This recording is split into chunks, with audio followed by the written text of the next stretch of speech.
Allez, aujourd'hui, je vous fais une petite vidéo borderline. Une fois n'est pas coutume. Alors là, je me suis servi du livre La thérapie des schémas aux éditions de Beck. Donc, les copyrights en partie appartiennent aussi à ce livre. Alors, d'où, c'est quoi, quelque part, les facteurs biologiques, les origines aussi du trouble borderline. D'abord, il faut savoir que les trois quarts des patients diagnostiqués borderline sont des femmes. Pourquoi? Parce que les femmes sont aussi plus sensibles à la soumission, plus sensibles à la violence. Parce qu'on retrouve malheureusement souvent des abus sexuels dans le trouble de la personnalité borderline. C'est pas systématique, c'est pas parce qu'on peut très bien ne pas avoir vécu de traumatisme, en tout cas de viol, d'abus sexuels et avoir quand même un trouble de la personnalité borderline. Mais par contre, l'inverse est plutôt vrai. Souvent, quand on a un trouble de la personnalité borderline, il y a quand même statistiquement souvent des violences sexuelles, et en tout cas des violences, de manière générale, des traumatismes aussi. Alors, il peut aussi y avoir forcément une part, même si majoritairement on retrouve des femmes, les hommes on retrouve aussi des hommes borderline, et par contre, ils ont davantage tendance à avoir des tempéraments plutôt agressifs, dominateurs, et on peut retrouver aussi d'autres troubles de la personnalité qui vont être combinés, comme le trouble de la personnalité antisociale ou narcissique. Donc là, on peut aussi retrouver un peu ce qu'on appelle ce fameux pervers narcissique, puisque dans la personnalité antisociale, on peut parler de psychopathie aussi, donc avec un manque d'empathie totale, le trouble de la personnalité narcissique qui se met au-dessus des autres. Alors c'est vrai qu'on ne retrouve pas ici la perversité, mais dans le trouble antisocial, on peut retrouver cette forme de perversité. Alors, les facteurs environnementaux, il y a surtout d'abord l'instabilité, l'insécurité, donc le manque de sécurité pendant l'enfance. La majorité des patients borderline ont vécu un abus, soit physique, sexuel ou verbal, lorsqu'ils étaient enfants. Donc, on n'est pas forcément uniquement sur de l'inceste, sur du viol ou sur des violences physiques. Il peut y avoir aussi eu de la violence verbale, psychologique ou potentiellement de la négligence. Alors, si le patient n'a pas subi d'abus réels, il a par contre souvent vécu dans la menace d'une explosion de colère ou de violence. Donc, il y avait une forme de tension permanente avec un enfant qui ressentait de l'insécurité. De toute façon, l'abandon est lié à tout ce qui est problème de stabilité et de sécurité au niveau des domaines et des besoins.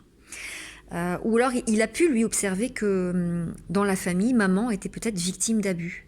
Donc lui n'a pas été abusé directement, mais il a observé ça.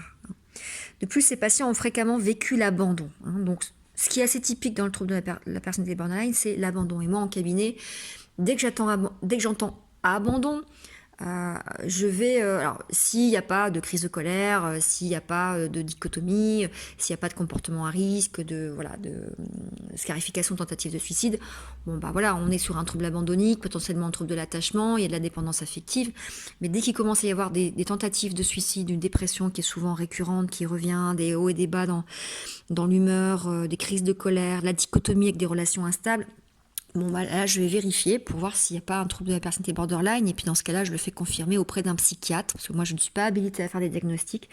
Et puis après, la personne, dans ce cas-là, revient me voir si le trouble de la personnalité est modéré. Dans le cadre d'un trouble de la personnalité borderline modéré, on rencontre de ce genre de personnes presque parfois tous les jours. Ils ont une vie sociale totalement normale avec un clivage qui fait qu'ils peuvent être excellents au travail, et puis à la maison par contre on est sur une autre personne. Par contre, les troubles de la personnalité borderline plus sévères, on les retrouve en HP et ils doivent vraiment être accompagnés parce que c'est aussi le trouble où on retrouve le plus de risques de suicide. Statistiquement, il y a beaucoup de suicides chez le trouble de la personnalité borderline. D'accord. Alors, on va aussi retrouver au niveau des facteurs environnementaux la privation. Donc, les relations d'objets précoces sont souvent appauvries. Donc, l'éducation parentale, la chaleur physique, l'empathie, proximité, soutien affectif, protection, aide, conseil. Donc, tout ça, tout ce qui est important pour un enfant, c'est plutôt absent et défaillant. Ou bien l'un des parents, ou bien les deux, sont incapables de fournir un minimum d'empathie ou d'affection, soit parce qu'ils sont comme ça, soit parce qu'ils sont malades, ou ils sont quelqu'un en dépression, donc il n'est plus centré sur son enfant, mais sur lui et sur sa souffrance. On peut aussi retrouver un environnement où l'environnement familial était dur, punitif, rejeteur. Donc les patients borderline ne grandissent pas dans des familles qui les acceptent ou qui les pardonnent et les aiment, mais plutôt dans des familles qui critiquent et qui rejettent. Elles les punissent durement, lorsqu'ils font des erreurs et ne leur pardonnent pas. Et la sévérité peut être extrême. Donc on a fait sentir à ces enfants qu'ils étaient sans valeur, mauvais, vilains, sales, et non pas simplement des enfants normaux qui auraient eu un mauvais comportement. Et puis on va retrouver dans l'environnement tout ce qui est assujettissement, un environnement familial assujettissant, où on va réprimer les besoins, les sentiments de l'enfant. Il y a une relation de pouvoir, de dominant à dominé. L'enfant reçoit des messages suivants comme ne montre pas ce que tu ressens, ne pleure pas lorsque tu as mal, ne te mets pas en colère lorsque quelqu'un te maltraite, ne me demande pas ce que tu veux. On lui a appris à se taire, à être un bon petit soldat et à se taire. Et souvent, j'ai quelques patients qui me disent mais j'étais irréprochable, on ne m'entendait pas. Donc en gros c'est ne sois pas là, ne sois pas réel, tu n'as pas le droit d'être vulnérable, tu n'as pas le droit de pleurer, tu ne peux pas demander ce que tu veux, contente-toi d'être ce que nous voulons, contente-toi d'être ce que nous voulons de toi, un gentil petit garçon parfait, une gentille petite fille parfaite. Alors les critères du DSM, je vous ai déjà fait plein de choses là-dessus, mais je vous les redis rapidement. Donc des efforts effrénés pour éviter les abandons réels ou inimaginés, donc que ce soit dans la manipulation, dans les crises, tous mes comportements inappropriés pour éviter les abandons. Les tentatives de suicide aussi, bien évidemment, ou les scarifications, ou les menaces. Un mode de relation interpersonnelle qui est très instable, caractérisé par des alternances d'idéalisation et de dévalorisation, dont des hauts et des bas. Donc c'est je t'aime, je te méprise, je t'idéalise, puis en fait après je te trouve que des défauts et t'es plus importante à mes yeux. Donc ça, c'est tout noir, tout blanc. C'est très typique du borderline dans tous les domaines. Tout noir, tout blanc. Une perturbation de l'identité, une instabilité marquée.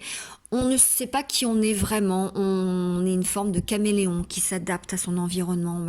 Avec une personne, je vais être comme ça. Avec une autre personne, je vais être comme ça. Je peux aussi avoir des changements très brusques d'identité. Je veux être pilote de ligne, puis d'un seul coup, je veux faire le tour du monde, et puis d'un seul coup, je veux faire autre chose. Je vais changer de boulot, et puis je rechange de boulot. Voilà. Vraiment une instabilité marquée au niveau de l'identité. Une impulsivité, bon ça c'est assez typique du borderline, on va retrouver toutes les crises de colère, et puis impulsivité au niveau de l'humeur, mais aussi impulsivité dans les comportements à risque, dans les dépenses, sexualité, toxicomanie sexuelle, crise de boulimie, alcool, etc. On va retrouver tout ce qui est automutilation, menaces suicidaires et tentatives de suicide. Ça, c'est assez typique du borderline. Instabilité affective, forcément avec des hauts et des bas dans l'humeur. Un sentiment chronique de vide. Les colères, j'en ai déjà parlé. Et puis, ce qu'on connaît moins, ce sont les survenus transitoires dans des situations de stress, d'une idée un peu persécutoire, avec des symptômes dissociatifs sévères. Là, j'avais quelqu'un que j'ai rencontré.